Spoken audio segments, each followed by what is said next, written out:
बिस्मिल्लाहिर्रहमानिर्रहीम। उमर बिन लहा बनु खज़ा के सरदार उमर बिन लहा की परवरिश दीनी लिहाज से हुई थी, लिहाजा लोग इसके पैरोकार बनने लगे। उमर बिन लहा ने मुल्क शाम के सफर के दौरान लोगों को बुतों की पूजा करते पाया। चूँकि ये अम्बिया कराम की सरजमीन थी, लिहाजा उमर ने यह अमल बरहक जाना और वो अपने साथ हबल बुत ले आया और उसे खाना काबा के अंदर नस्ब कर दिया। चूँकि उमर बिन लहा को दीनी पेशवा माना जाता था, लिहाजा अहले मक्का और फिर बकिया अरब बाशिंदगान ने बुत परस्ती इख्तियार कर ली।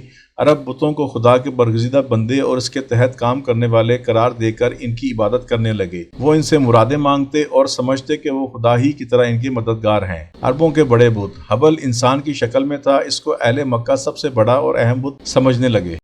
हबल के अलावा अरब के कदीम बुतों में से मनात है, ये मशलल में रखा गया था। फिर ताइफ में लात, इसके बाद वादी नखला में अज़ा नामी बुत वजूद में आया। इसके बाद हिजाज के हर खित्ते में बुत और बुत परस्ती और शिरक ने कदम जमा लिए।